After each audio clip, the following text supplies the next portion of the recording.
Bon. Est-ce qu'on est prêt? Oui, amen. Good.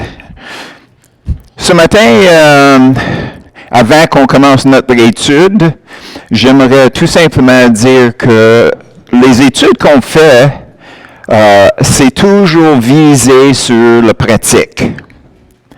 Donc, c'est toujours une question de peut-être apprendre quelque chose pour la première fois, ou bien de remarquer quelque chose pour la première fois, ou bien peut-être c'est le Seigneur qui vient nous parler par rapport à quelque chose que lui, il veut introduire dans nos vies. Et naturellement, quand que je fais les enseignements, j'ai déjà vécu une partie de qu'est-ce que le Seigneur pourrait faire en nous. Donc, j'essaie de trouver une façon où ce que je peux donner une suggestion comment que vous pouvez vous approcher vers Dieu avec quelque chose de tangible. Donc, ça, c'est le côté pratique. Autrement dit, j'essaie de donner des idées où ce qu'on peut commencer à s'impliquer dans la direction de l'enseignement. Mais ce matin, comme intro, qui n'est pas sur le babillard, parce que ça c'est comme un mot à part, si on veut le dire de même.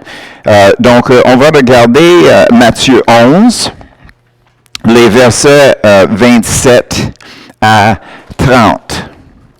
Et mon objectif ce matin, c'est que quand que nous avons une conviction qui vient du Seigneur, bien, naturellement, on veut embarquer tout de suite à régler ou changer les choses dans nos vies. Mais ce n'est pas nécessairement toujours évident de faire les changements, n'est-ce pas?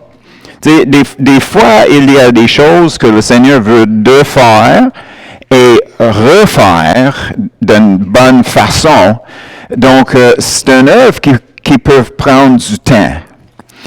Puis, disons que ça va prendre 6 semaines avant qu'une seule chose est réglée dans nos vies.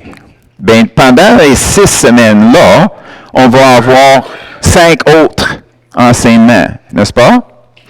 Donc, si nous avons une tendance à prendre une chose par semaine pour essayer de régler ça dans nos vies, ça peut devenir lourd. Ça peut devenir lourd.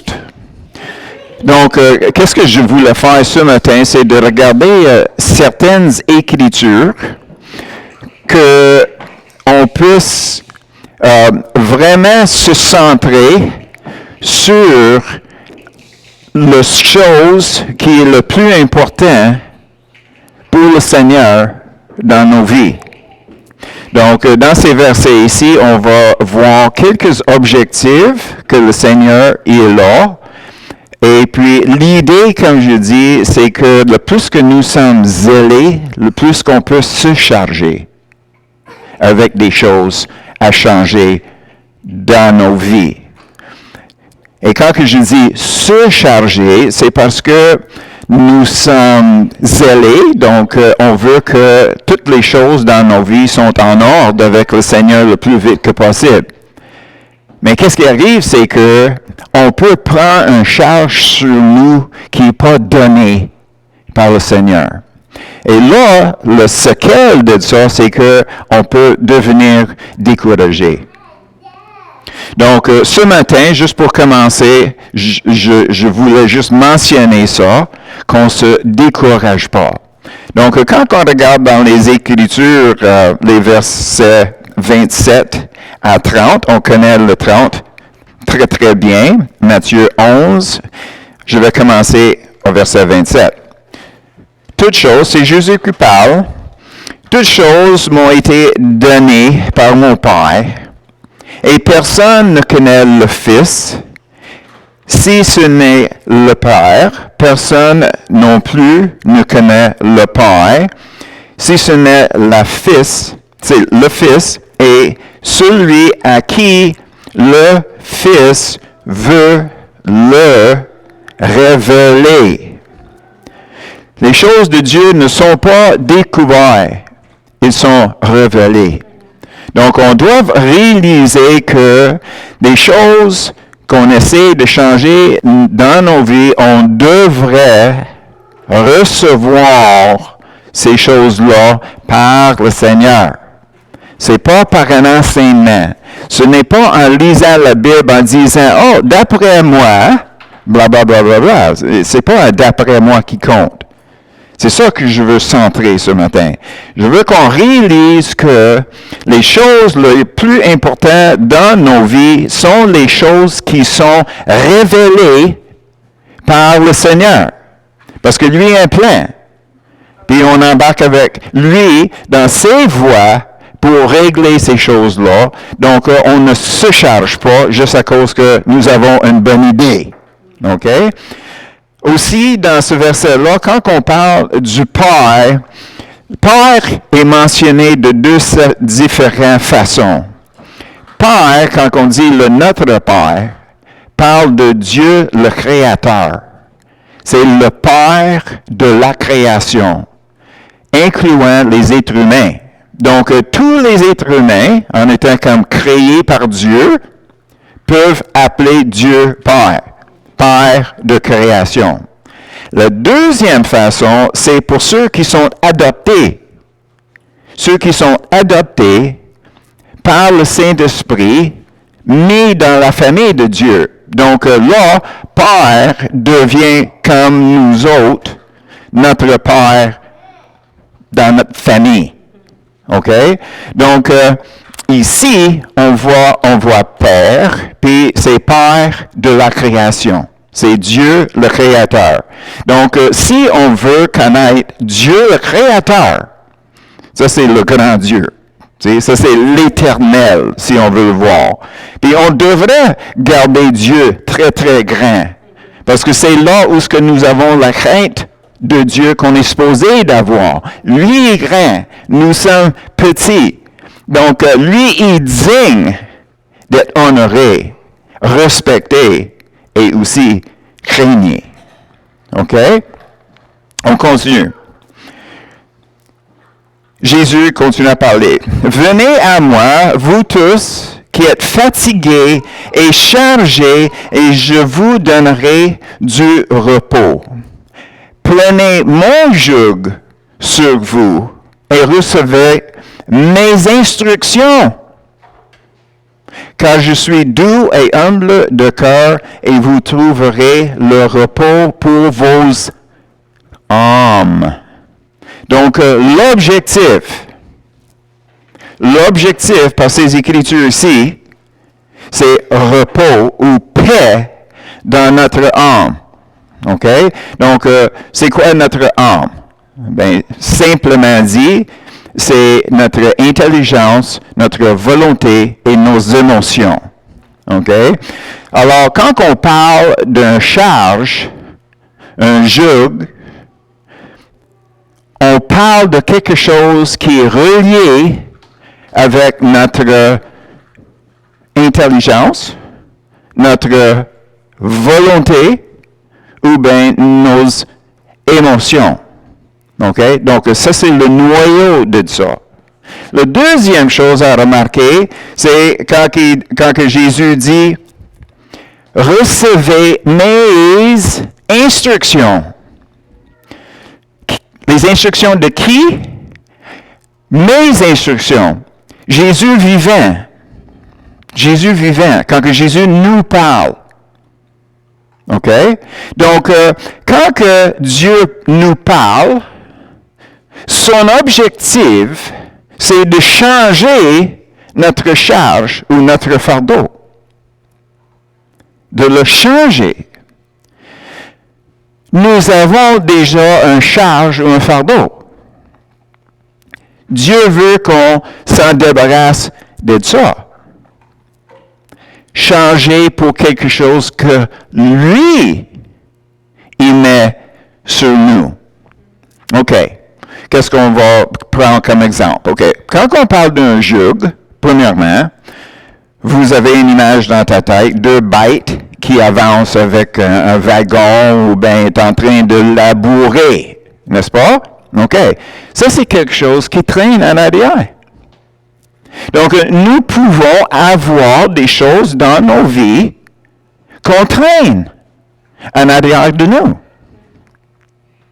Et des fois, on va traîner certaines choses dans nos vies pour le restant de nos vies. Donc, comment est-ce que Dieu peut arriver, changer ça? Ben, il peut effacer notre mémoire, mais je connais personne qui m'a raconté ça parce qu'il ne se souvient pas. OK? Donc, pour le reste, OK, pour le reste, imaginez, OK, que nous avons du bagage, on appelle ça du bagage en arrière aussi, OK? Donc, nous avons notre wagon en arrière, et puis derrière ça, c'est le charrue qui laboure. Donc, c'est pas facile, OK? Donc, qu'est-ce qui arrive, c'est que Dieu nous dit que ça c'est un exemple, OK? C'est pas une parole prophétique pour personne, non? C'est juste un exemple, OK? OK, le Seigneur dit, OK, moi je vois, qu'est-ce que vous traînez en arrière? Et pour toi, c'est difficile parce que toi tu penses que c'est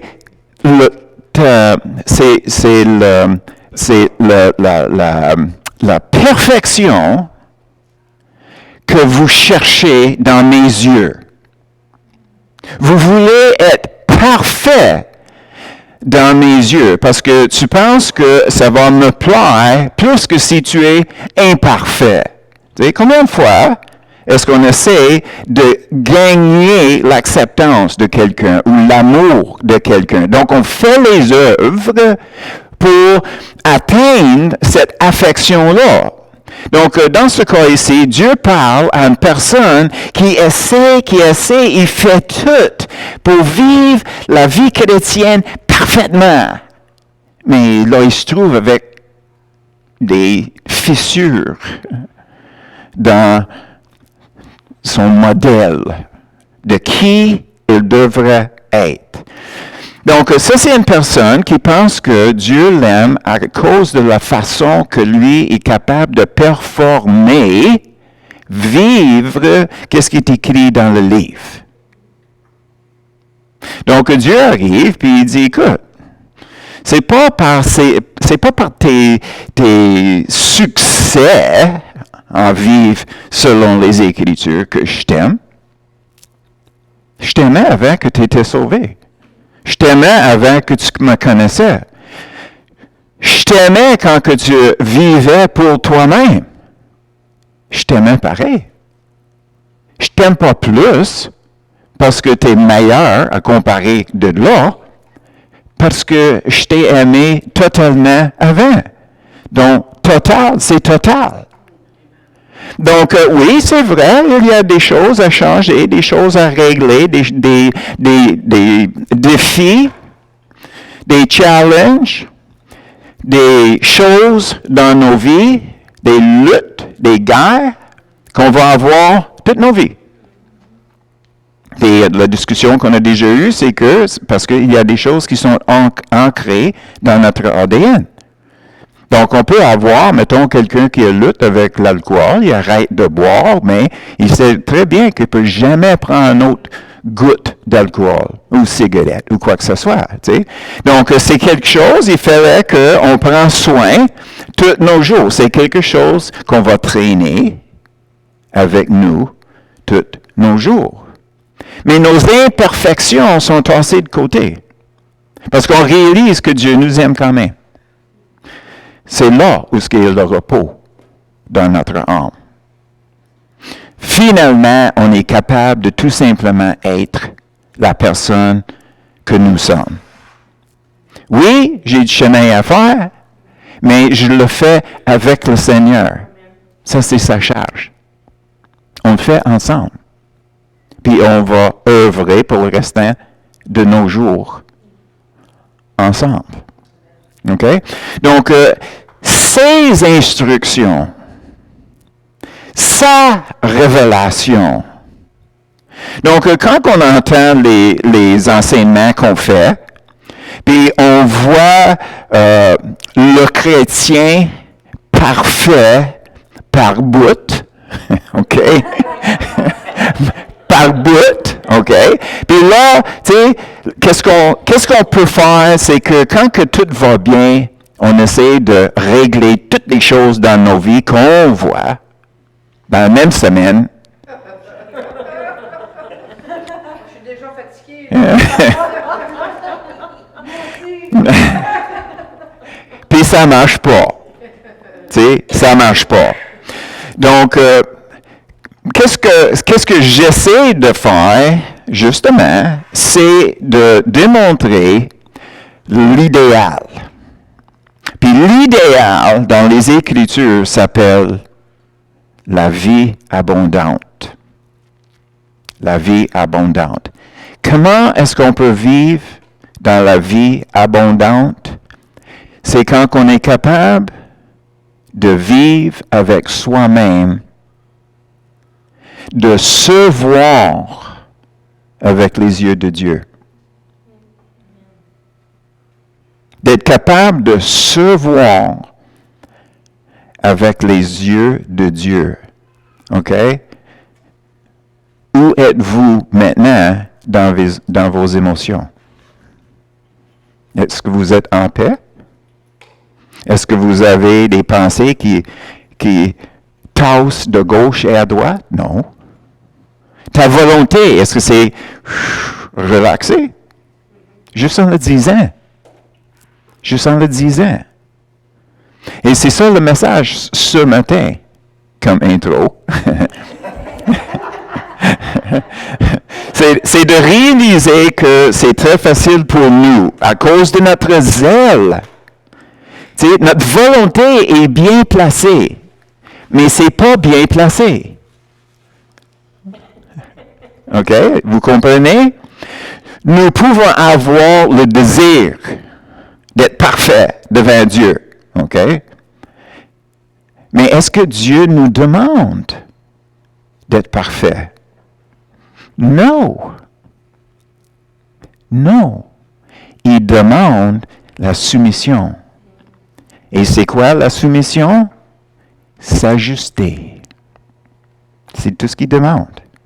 Qu'on s'ajuste selon sa direction. C'est juste ça. Est-ce que vous êtes en paix ce matin? Hein? Est-ce qu'on se calme là, un petit peu? Là? OK? Je ne veux pas enlever le zèle non plus. Mais tout ça pour dire qu'il fallait qu'on réalise, OK? Nous serons chargés, peu importe. La question, c'est que est-ce qu'on va se charger d'une façon qu'on ne peut pas avancer, ou bien est-ce qu'on va prendre tout ça, mettre ça entre les mains du Seigneur en disant, OK, Seigneur, il fallait que tu m'instruis. C'est quoi ma part dans la situation, c'est quoi ta part dans la situation, puis on avance ensemble. Donc là, nous avons le repos dans nos âmes. Alors finalement, le verset 30, « Car mon joug est doux et mon fardeau est léger. » Donc, qu'est-ce qu'on traîne en arrière ou qu'est-ce qu'on charge sur nos épaules? On devrait s'en débarrasser de ces choses-là pour prendre sur nos épaules les instructions de Dieu aujourd'hui. Par lui. Donc, on se lève le matin, c'est comme, OK, Seigneur, qu'est-ce que tu veux qu'on fasse aujourd'hui? Seigneur, il y a des choses dans mon passé qui me bug. Donc, j'ai besoin de ton point de vue là-dessus. Puis la chose qui est le plus difficile de toutes,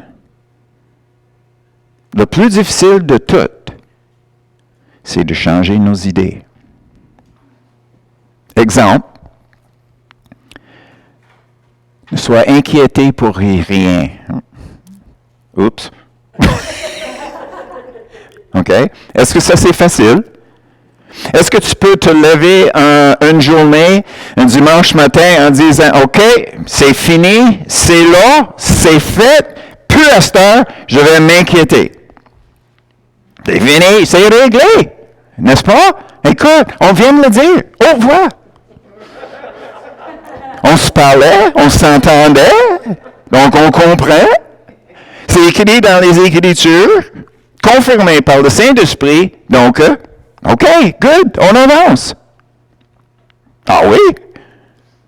Là, on voit que la chose qui est le plus difficile, c'est de changer d'idée. Donc, on voit comment que c'est difficile, l'ouvrage du Saint-Esprit, parce que c'est à lui à nous convaincre comment que nous avons tort, puis lui avait raison. Et ça, c'est naturellement la raison aussi pourquoi, dans les enseignements qu'on reçoit le matin, c'est toujours comment que Dieu nous aime, toujours c'est comment qu'on l'aime, qui est la chose qui est le plus important. C'est ça commence là. OK, ça commence là. Si nous n'avons pas une relation d'amour avec Dieu, on ne peut pas changer. On ne l'aime pas assez. On s'aime trop. C'est la raison pourquoi on ne change pas. J'aime comment que je suis. Je ne veux pas changer pour lui. On aime qui le plus? C'est ça. Donc, quand que ça arrive, au moment qu'on est capable de saisir l'amour de Dieu, qui est capable de nous aimer aujourd'hui autant que quand on était des pécheurs, OK? Et de vraiment être capable d'amener tout ça dans notre cœur. Que c'est réel. Que ça ne change pas. Dieu est Dieu. Donc, lui seul est capable de faire ça. N'est-ce pas? Puis, est-ce que lui, il veut changer? Est-ce que Jésus regrette mourir sur la croix? C'est ça la question. Si on dit non, mais ça veut dire qu'il nous aime avec un amour qu'on n'a pas pu comprendre avant qu'on a connu Jésus. Donc, cet amour-là est établi. Mais avec cet amour-là, ça veut dire que lui, il veut prendre soin de moi. N'est-ce pas? Est-ce qu'il a pris soin de mes péchés? Est-ce que ça, c'était la plus grande chose entre moi et lui? Oui, c'était la plus grande chose qu'il avait contre moi. OK? Puis là, il l'avait tassé, cette montagne-là. Qu'on puisse avancer envers lui. OK? Donc, ma foi est basée sur ma relation avec lui. Si on vient à lui par la foi, non, c'est lui qui nous a amenés vers lui et nous avons pris Dieu à sa parole. Ça, c'est un petit bit de foi. C'est comme, OK, c'est à peu près ça, hein, n'est-ce pas? Tu peux être sauvé de tes péchés. J'ai des doutes, mais OK. Si tu le dis, OK. Et là, qu'est-ce qui arrive? C'est qu'on rentre dans une relation. Puis Dieu se dévoile. Et là, à un moment donné, on est convaincu que quand il nous demande à faire quelque chose, on se dit, je peux faire ça. C'est quoi ça? C'est une réponse à la direction de Dieu. Basée sur quoi? Qu'est-ce que j'ai vécu avec lui qui a commencé avec son amour? N'est-ce pas? Donc, si notre compréhension de son amour pour nous est petit, on n'ose pas faire des grandes choses. Il va nous laisser tomber. C'est ça la crainte. Là, je vais essayer, je vais commencer à faire quelque chose, puis pas capable de finir. Là, je vais avoir l'air quoi? Un idiot. Donc, je ne peux pas le faire. Mais quand que nous rentrons dans une relation avec le Seigneur, où est-ce que le Seigneur dit, toi, tu prends un pas, moi, je prends 10. Tu as juste à prendre le premier pas. OK? Un pas trop de risques. OK, c'était un petit pas, mais quand même, c'était un pas. On va le laisser prendre 10 petits. C'est quand même mieux. OK? Mais là, avec le temps, c'est comme, en réalité, c'est son nom qui est en question. Pas le mien. Sauf dans mes yeux, je suis un échec. Hein? As-tu jamais vécu ça? Je suis un échec, pas capable de rien faire comme il faut. Donc, Jésus arrive en disant, non. C'était un test. Je suis un échec, c'est sûr. Je viens d'échouer mon test. Non, c'est parce que moi, c'est Jésus qui parle. Moi, je veux que tu te vois comme faux. Tu n'es pas si grand dans la foi que tu pensais. Et c'est relié à ton amour pour moi. Parce que mon amour pour toi n'a pas changé. Donc, tu manques d'expérience dans ton amour pour moi. Donc, on va recommencer. OK? On va recommencer. OK.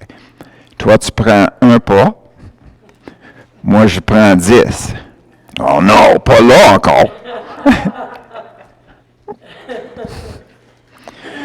Puis là, le Seigneur dit, oui, mais ça, c'est pas le pas dans la bonne direction que moi je veux.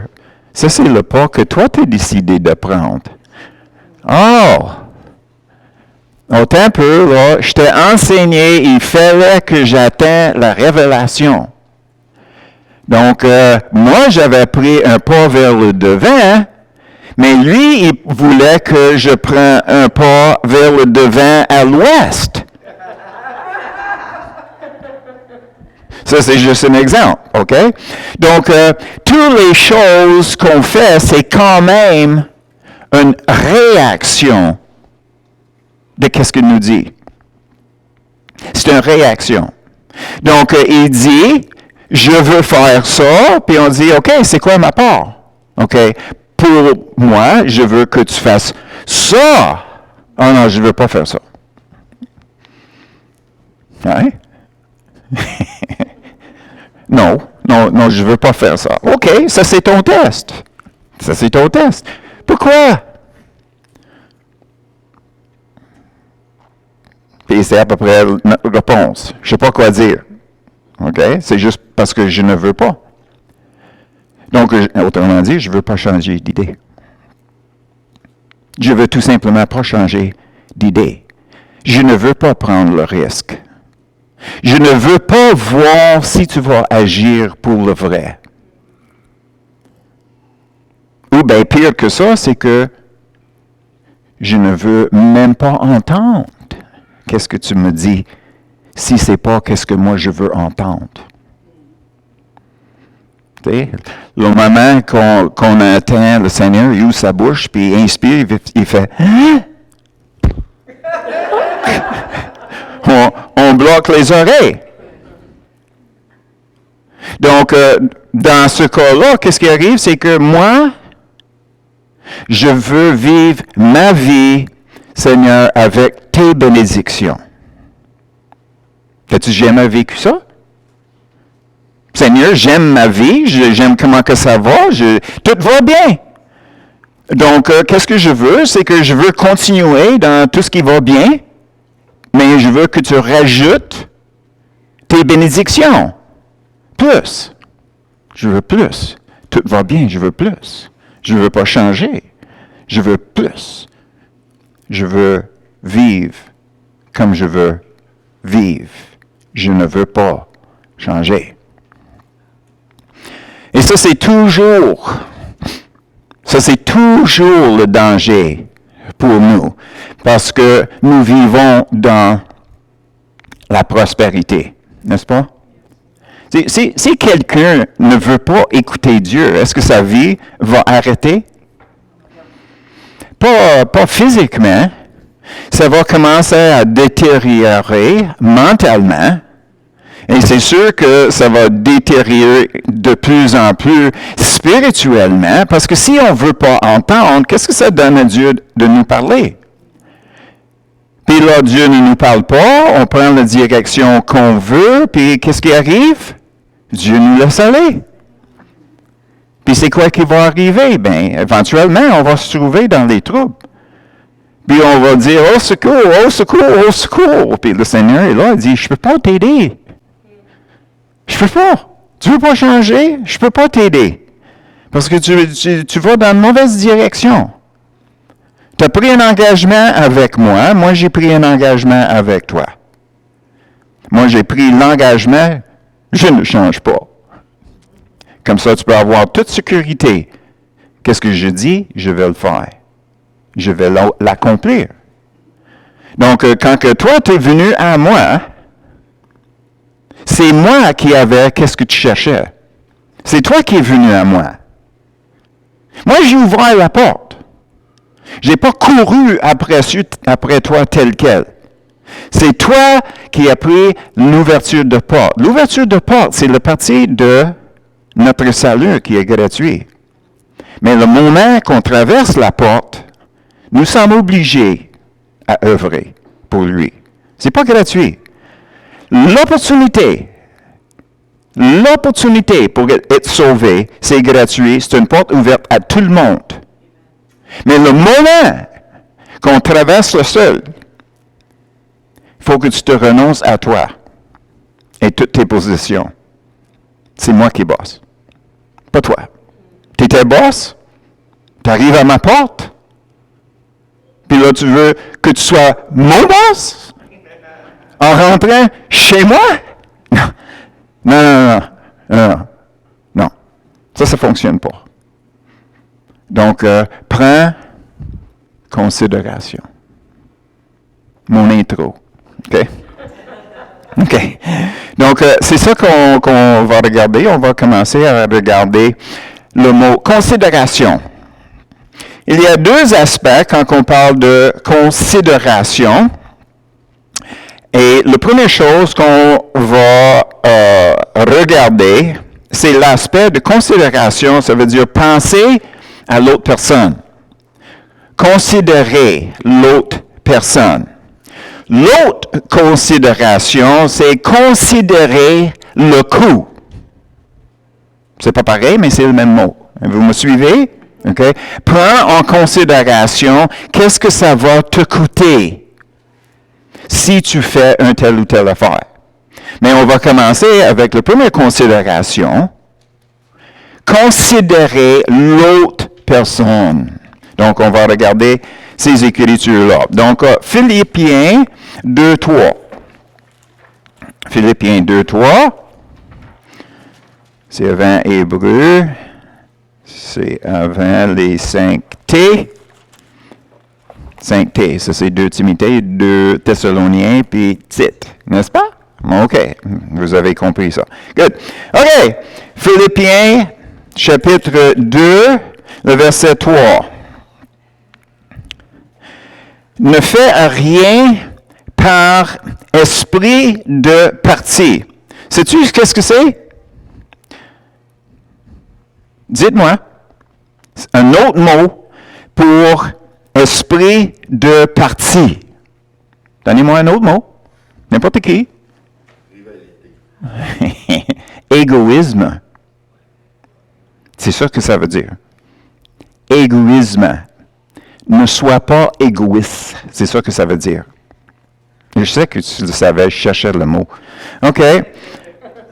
Ou par vain gloire. Qu'est-ce que ça veut dire? Se glorifier avec, ou bien, sans. Se glorifier sans raison. C'est quoi l'expression au Québec? On se prend pour un autre. OK? Donc, ne faites pas les choses parce que tu te prends pour un autre, ni par égoïsme. OK? Donc, tout le monde est là, dans le tête, il efface. OK? OK? Parce que c'est simple. On s'est dit, c'est fait. N'est-ce pas? On a établi ça. OK? Mais que l'humilité vous fasse regarder les autres comme étant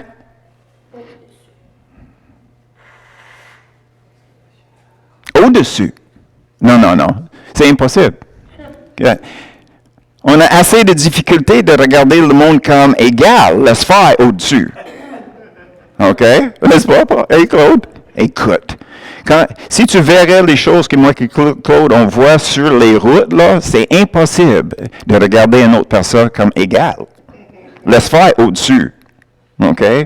Mais naturellement, on ne parle pas de la façon que quelqu'un conduit. Bien, façon de parler.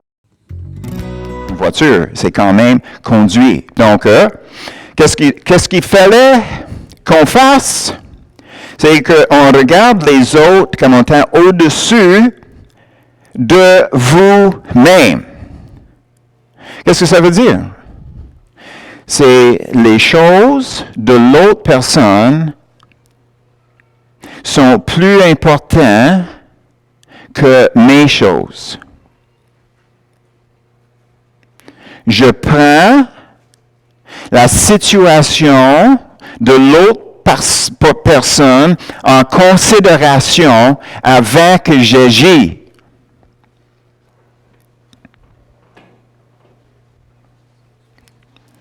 Je vais laisser ça pénétrer un peu. OK? Est-ce qu'il y a un exemple? Est-ce qu'il y a un exemple?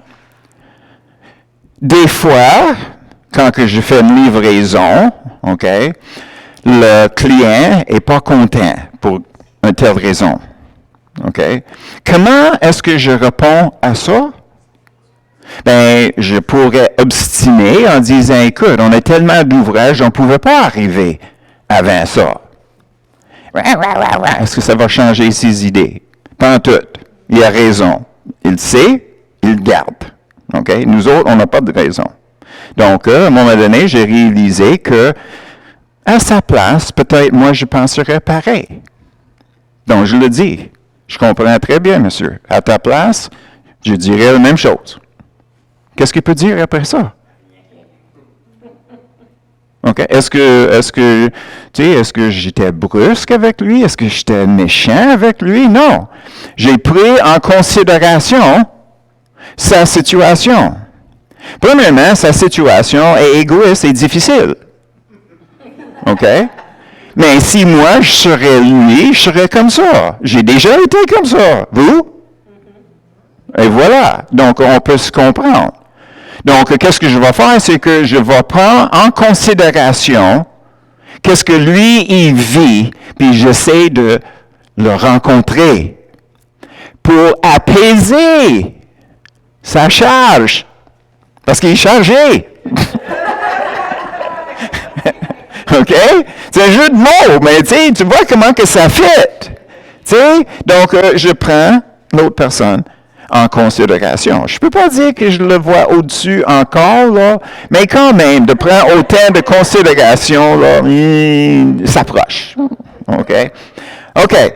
Là, on va regarder un autre aspect. On va regarder Hébreux 13.3. On avance un peu plus loin, pas dépasser les 5T. Hébreux 13.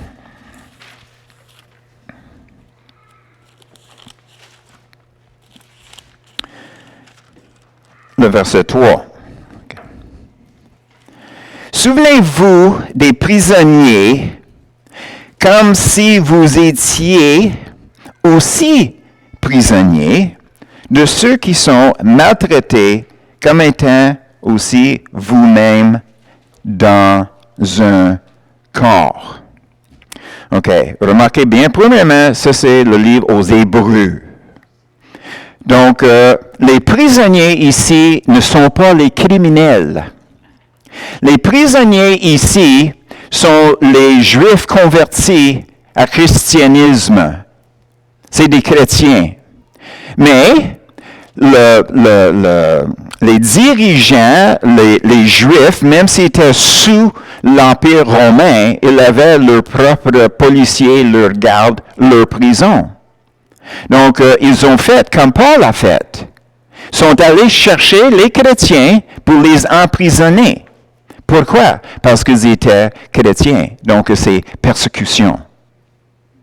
Donc, considérez ceux qui sont dans la persécution parce qu'ils sont chrétiens, parce que pendant que vous êtes dans un corps physique, ça peut vous arriver. C'est ça que ça veut dire, ce verset-là. Veux-tu que je le dise encore? OK? Prenez en considération ceux qui sont mis en prison, torturés, la vie difficile, parce qu'ils sont chrétiens. Considérez eux autres comme si ce serait toi. Parce que pendant que vous êtes dans un corps physique, ça peut t'arriver. OK? Est-ce qu'il y a des chrétiens qui sont emprisonnés dans le monde aujourd'hui à cause qu'ils sont chrétiens? Donc, priez pour eux comme tu seras dans leur cellule, dans leur chaîne, dans leur trou, dans leur mine. OK? Est-ce que c'est réel? Considération. Pensez à ces choses-là. Pensez à ces choses-là. Puis à l'époque, il n'avait pas Internet. CNN, les nouvelles, Journal de Montréal. OK? Il n'avait pas ça. Donc, nous autres, nous avons encore plus de raisons pour prier pour les autres. Parce qu'on connaît les histoires. N'est-ce pas? Considérez les autres qui souffrent. Sors-toi de ton zone de confort et embarquez dans quelque chose qui est réel. Ça peut arriver à toi. Peut-être pas exactement la même chose. Mais ça peut arriver. Parce que notre ennemi, c'est notre ennemi. Tu donnes une ouverture de 1 millimètre au diable, puis tu vas manger un claque. On monte une coche, naturellement. On a monté du physique, mais on a monté à la source de tous ces problèmes-là. N'est-ce pas? C'était le diable qui agissait à travers les Juifs qui n'ont pas accepté Jésus, qui ont emprisonné leurs frères et leurs sœurs. La semaine avant, ils étaient kiff-kiff, parfait, pas de problème. Au moment qu'ils étaient sauvés, ennemis. N'est-ce pas? OK. Maintenant, on va regarder 1 Corinthiens 12. 1 Corinthiens 12. Ah! C'est rouge. 1 Corinthiens 12.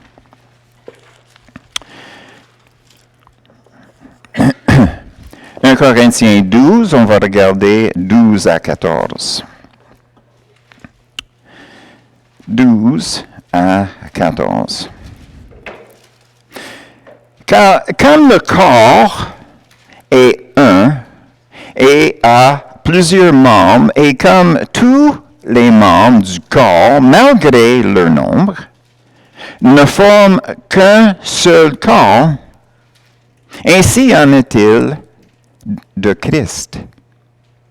Nous avons tous, en effet, été baptisés dans un seul esprit pour former un seul corps, soit juif, soit grec, québécois, canadien, esclaves, sont libres, et nous avons tous été abreuvés d'un seul esprit. Ainsi, le corps n'est pas un seul membre, mais il est formé de plusieurs membres. Le verset 20. Maintenant, donc, il y a plusieurs membres et un seul corps.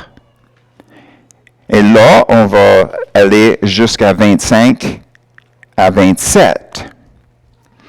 Afin qu'il n'y ait pas de division dans le corps, mais que les membres aient également soin les uns des autres. Si un membre souffre, tous les membres souffrent avec lui. Si un membre est honoré, tous les membres se réjouissent avec lui. Vous êtes le corps de Christ et vous êtes ses membres, chacun pour sa part. Et Dieu a établi dans l'Église, premièrement, les apôtres, secondairement. OK, donc le verset 27. On arrête là. Donc, qu'est-ce que nous avons ici? C'est de réaliser que dans notre Église, ici, OK, on parle de ici, OK, chacun de nous sommes le temple du Saint-Esprit. Ensemble, comme Église, nous sommes le temple du Saint-Esprit. Comme un corps, qu'est-ce qu'une personne souffre? Ça affecte les autres. Veux pas. Ça, c'est une loi. Parce que spirituellement, si ça ne va pas dans un coin, ça va affecter tous les autres coins. OK? Mais, de l'autre côté, si un est honoré, bien, tout le monde vive le même honneur. C'est comme une équipe d'hockey. OK? Ou n'importe quelle équipe. Soccer pour les garçons. OK? Une équipe de soccer. OK? Il fallait que tout le monde joue leur position. Tout le monde suive les mêmes stratégies. Tout le monde se place pour compter le but, n'est-ce pas? Donc, s'il y a une tentative qui n'est pas réussie, on commence de nouveau. Mais qu'est-ce qui arrive si un des joueurs est blessé? Faut qu'il soit remplacé. Est-ce que l'équipe est aussi forte? Peut-être proche. Mais il y a une raison pourquoi les joueurs principaux sont les joueurs principaux. N'est-ce pas? OK. Donc, on va amener ça dans l'Église. OK? Qu'est-ce qui arrive? C'est que si un de vous autres, vous boitez, ça va m'affecter. Si moi je boite, ça va vous affecter. On va aller un peu plus loin. OK? Si une personne n'avance pas, les autres ne peuvent pas avancer. Si moi j'avance pas, vous n'avancez pas. Si un membre ici n'avance pas, je ne peux pas avancer. Donc maintenant, c'est quoi la définition d'avancer? OK? Définition d'avancer, c'est quand que le Seigneur parle, on agit. Ça, c'est avancer. Si j'arrête d'écouter le Saint-Esprit, Dieu, OK, je ne peux pas avancer. Donc, c'est quoi qui va arriver à vous autres? Comment ça se fait qu'on ne peut pas avancer la balle? Tu sais, le but est là, l'autre équipe est là pour nous empêcher, mais à quelque part, qu'est-ce qui se passe? Bien, l'autre, il boite. Il n'est pas capable d'avancer assez vite. Donc, on essaie d'avancer, mais naturellement, avec un joueur qui a à moitié efficacité, mais c'est quoi l'ennemi va faire? C'est quoi l'autre équipe va faire? Il va viser sur cette personne-là. Donc, est-ce que ça applique dans le spirituel? Ben oui. Ben oui. Parce que dans le spirituel, ce n'est pas une équipe de sport. OK? C'est des armées. Donc, l'ennemi, qu'est-ce qu'il veut faire? Il veut te tirer direct là. Dans tes pensées. Le moment que la pensée se dit, j'ai pas besoin de faire d'affaires cette semaine. Pas besoin de chercher la face de Dieu. Pas besoin de ci, de ça, tu vas nous affecter. Ça va nous affecter. Donc, considération. Comment est-ce que moi, je peux vous prendre en considération si vous ne parlez pas? Si vous ne me parlez pas? Comment est-ce que je peux vous prendre en considération? Comment est-ce que vous pouvez me prendre en considération si vous ne me sondez pas? Comment que ça va? N'est-ce pas? OK. Mercredi soir, je vais taper la main. Mercredi soir, je n'étais pas là. Puis Louise m'avait dit qu'il n'y avait pas une personne qui a demandé qu'est-ce qui se passait. Est-ce que j'étais blessé? Pas du tout. Est-ce que j'étais déçu? Beaucoup. Beaucoup. Pourquoi? Parce que s'il y a deux personnes qui essaient de démontrer la considération pour les autres, c'est moi et Louise. D'après moi. Mais il fallait que je regarde comme au-dessus de moi. Donc, vous avez vos excuses. Je vais l'accepter. Non. Non. Non. Non. Si quelqu'un part sans dire un mot, qu'est-ce que ça m'a fait?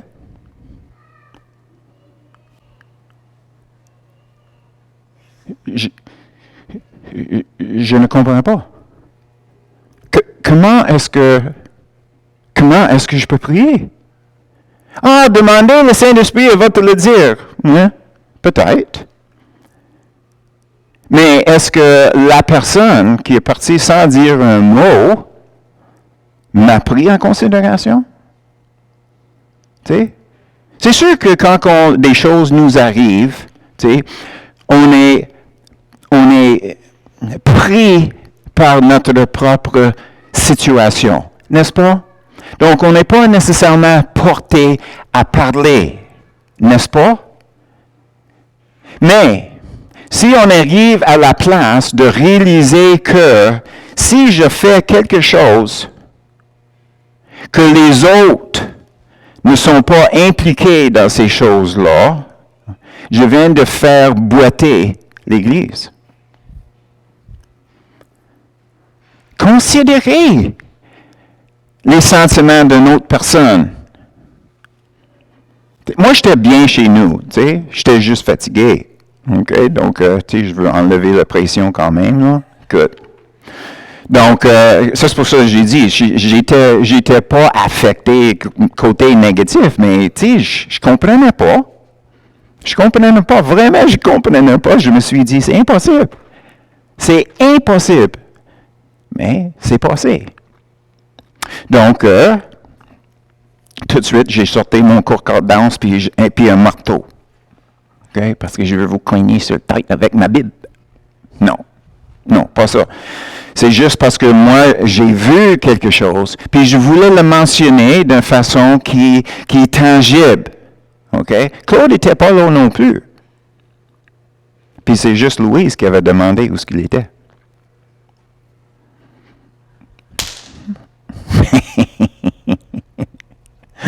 Je me venge. Non. Non, non, non. Non, non, non. Non, c'est pas ça. C'est très, très, très important pour notre avenir de savoir où ce que nous sommes comme faux.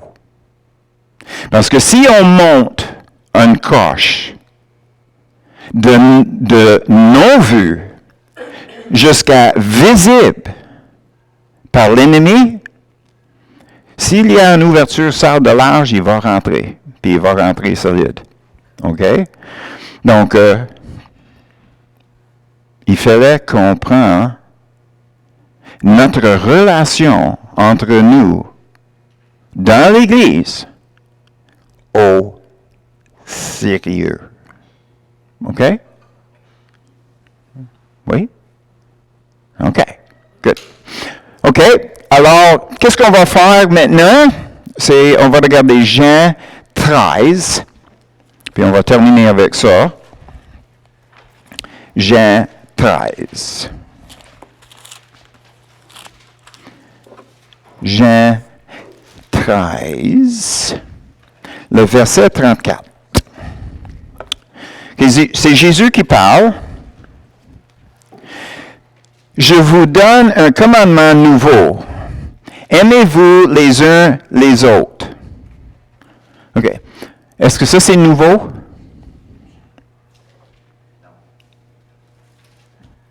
Non. Puis c'est quelque chose qui m'avait toujours tracassé quand que je lisais ça. Ça, c'est pas nouveau.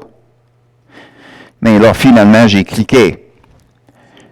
Comme je vous aimais.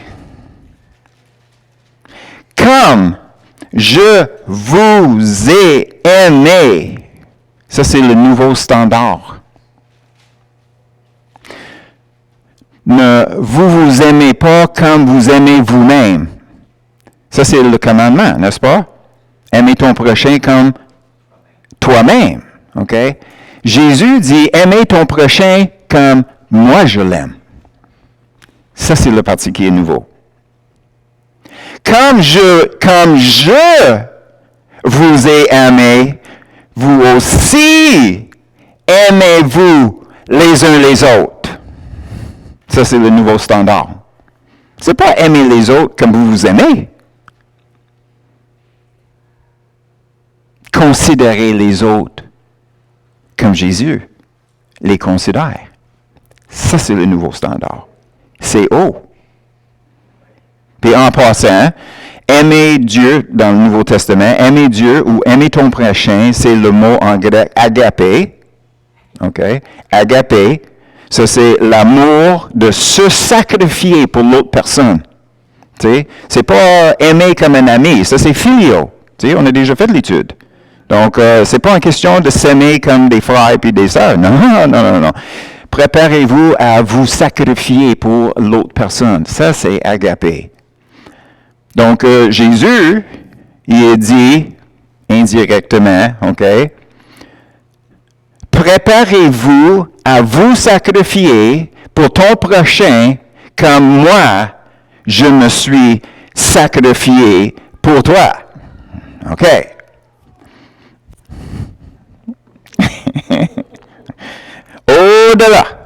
Au-delà. Donc, c'est ça qu'on peut faire cette semaine. On va terminer ça là. Et puis, c'est une question de, chaque fois qu'on regarde quelqu'un, OK, on se pose la question, est-ce que je suis capable de le regarder comme Jésus le regarde? Est-ce que je suis capable de le voir comme Jésus le voit? C'est ça le défi. Parce que c'est ça, aimer ton prochain. Considération. Prenez l'autre personne en considération. Mais, naturellement, c'est la même chose à l'Église. De réaliser que toutes les choses qui se passent dans chaque personne individuellement vont affecter les autres. Peu importe. Alors, pour terminer, des fois, nos femmes nous demandent à leur parler.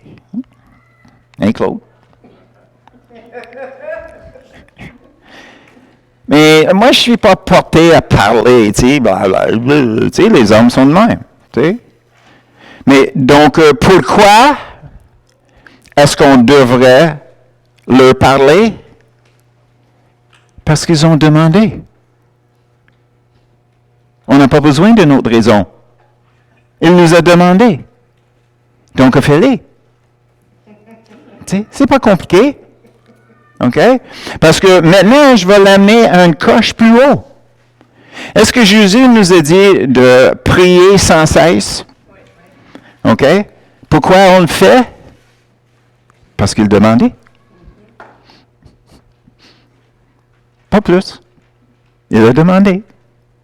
Donc, fais-les. OK? Est-ce que c'est simple? Est-ce que c'est simple? Il a dit aussi d'aimer vos femmes comme Jésus